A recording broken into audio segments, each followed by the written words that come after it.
ഹമാസിനെ ഏറെക്കുറെ നിർവീര്യമാക്കുകയും ഹിസ്ബുള്ളകളുമായി വെടിനിർത്തൽ ധാരണയിലേക്ക് എത്തുകയും ചെയ്തതോടെ ഇസ്രായേലും ഹമാസ് തീവ്രവാദികൾക്കൊപ്പം അണിനിരന്ന ഇസ്ലാമിക തീവ്രവാദികളും തമ്മിലുള്ള യുദ്ധം താൽക്കാലികമായിട്ടെങ്കിലും ശമിച്ച് ലോകം ഒരു ശാന്തതയിലേക്ക് പ്രവേശിക്കുന്നു എന്ന് ധാരണകളെ അസ്ഥാനമാക്കിക്കൊണ്ടാണ് ഇപ്പോൾ സിറിയൻ തലസ്ഥാനമായ അലപ്പോയിൽ സിറിയൻ വിമതർ നടത്തിയിരിക്കുന്ന അതിശക്തമായ ആക്രമണം കടുത്ത ആശങ്കകൾക്ക് വഴി തുറന്നിരിക്കുന്നത്. അൽ-ഖ്വയ്ദയുടെ മുൻ സിറിയ ബ്രാഞ്ചിൻ്റെ നേതൃത്വത്തിലുള്ള റാഡിക്കലൈസ്ഡ് സഖ്യം അസദ് ഭരണകൂടത്തെ നിർവീര്യമാക്കിക്കൊണ്ട് സിറിയൻ തലസ്ഥാനത്തേക്ക് ഇരച്ചു കയറി 50ഓളം പട്ടണങ്ങളുടെയും ഗ്രാമങ്ങളുടെയും നിയന്ത്രണം ഏറ്റെടുത്തിരിക്കുകയാണ് എന്നാണ് പുറത്തുവരുന്ന വിവരങ്ങൾ. അലപ്പോ ദമാസ്കസ് പ്രവിശ്യകളിൽ ഇപ്പോൾ വിമത പോരാളികളുടെ അട്ടഹാസങ്ങളാൽ മുഖരിതമായിരിക്കുകയാണ് എന്നുള്ള റിപ്പോർട്ടുകളാണ് അവിടെ നിന്ന് പുറത്തു വന്നുകൊണ്ടിരിക്കുന്നത്.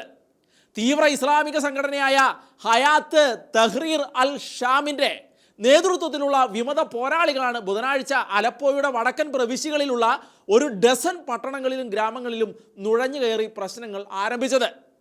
ബാഷർ അൽ അസദിൻ്റെ നേതൃത്വത്തിലുള്ള സിറിയൻ സർക്കാരിനെ ശക്തമായി പിന്തുണച്ചിരിക്കുന്നത് ഇറാനും റഷ്യയുമാണ്. അതുകൊണ്ട് തന്നെ സിറിയൻ ഗവൺമെൻറ്റിൻ്റെ സേനയ്ക്കെതിരെ വിമത കക്ഷികൾ നടത്തിയ മിന്നലാക്രമണം അവരെ വല്ലാതെ ചൊടിപ്പിക്കുകയും സിറിയയ്ക്ക് ശക്തമായ പിന്തുണയുമായി അവർ അലപ്പോ നഗരത്തിൻ്റെ മധ്യഭാഗത്തേക്ക് എത്തിയിരിക്കുന്നു എന്നുള്ള റിപ്പോർട്ടുകളുമാണ് അവിടെ നിന്ന് പുറത്തു വന്നുകൊണ്ടിരിക്കുന്നത്. സമാനമായ വിമത ആക്രമണങ്ങൾ 2016 ഉണ്ടായപ്പോഴും സിറിയയും സഖ്യകക്ഷികളായ റഷ്യയും ഇറാനും അവരുടെ ഷിയ മിലീഷ്യകളും ഈ തീവ്രവാദികളുടെ കയ്യിൽ നിന്നും അലപ്പോ നഗരം മുഴുവൻ തിരിച്ച് പിടിച്ചിരുന്നു.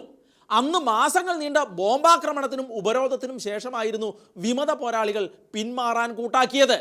റഷ്യൻ സിറിയൻ യുദ്ധവിമാനങ്ങൾ കഴിഞ്ഞ വ്യാഴാഴ്ച തുർക്കിക്കടുത്തുള്ള പ്രദേശത്ത് ബോംബാക്രമണം നടത്തി ഏകദേശം 400ഓളം വിമത പോരാളികളെ വധിച്ചതായിട്ടുള്ള റിപ്പോർട്ടുകളാണ് അവിടെ നിന്ന് പുറത്തു വരുന്നത്.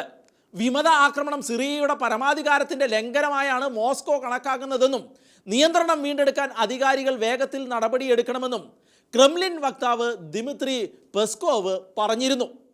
ജിഹാദികൾ സിറിയൻ തലസ്ഥാനമായ അലപ്പോയിൽ മിന്നലാക്രമണം നടത്തിക്കൊണ്ട് തുടങ്ങിവെച്ച പുതിയ ആഭ്യന്തര പോർമുഖത്തെക്കുറിച്ച് ഇസ്രായേൽ പ്രധാനമന്ത്രി ബെഞ്ചമിൻ നെതന്യാഹു കഴിഞ്ഞ ദിവസം പ്രതിരോധ സ്ഥാപന മേധാവികളുമായി പ്രത്യേക സുരക്ഷാ ചർച്ച നടത്തിയിരുന്നു.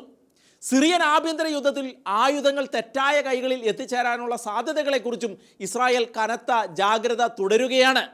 ഗാസയിലും ലെബനോനിലും ഇസ്രായേൽ ഉൾപ്പെട്ട യുദ്ധങ്ങളും 2011 ആരംഭിച്ച സിറിയൻ ആഭ്യന്തര യുദ്ധം ഉൾപ്പെടെയുള്ള മറ്റ് സംഘടനകളും ഇതിനകം തന്നെ ആടി ഉലഞ്ഞിരിക്കുകയും അവിടെ പുതിയ അനിശ്ചിതത്വം കുത്തിവെക്കുകയും ചെയ്തിരിക്കുന്ന സമയത്താണ് ഈ അപ്രതീക്ഷിത ആക്രമണം എന്നത് ലോകത്തെ മുഴുവൻ ഞെട്ടിച്ചിരിക്കുകയാണ്. ബ്രിട്ടൻ ആസ്ഥാനമായുള്ള സിറിയൻ ഒബ്സർവേറ്ററി ഫോർ ഹ്യൂമൻ റൈറ്റ്സിൻ്റെ കണക്കനുസരിച്ച് പട്ടാളക്കാരടക്കം 277 പേർ കൊല്ലപ്പെട്ടിട്ടുണ്ടെന്ന് കണക്കാക്കുന്ന ഈ പോരാട്ടം ഏറ്റവും മാരകമായി ഒന്നായി പരിണമിച്ചിരിക്കുകയാണ്. എന്നാൽ റഷ്യയുടെ വ്യോമാക്രമണത്തിൽ കൊല്ലപ്പെട്ടവരിൽ 24 സാധാരണക്കാരും ഉൾപ്പെട്ടിട്ടുണ്ട് എന്നുള്ളതാണ് പുറത്തു വരുന്ന വിവരങ്ങൾ.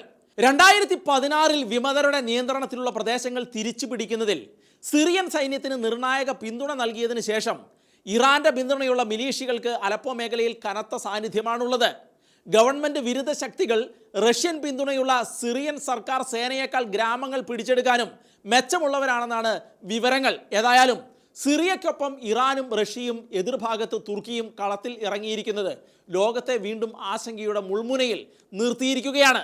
മിഡിൽ ഈസ്റ്റിലെ നാളുകളായുള്ള നീറിപ്പുകയലുകൾ വൻ പൊട്ടിത്തെറികളിലേക്കുള്ള വഴിമരുന്നായി പരിണമിക്കുമോ എന്ന ആശങ്കയിലാണ് ഇപ്പോൾ ലോകരാജ്യങ്ങൾ.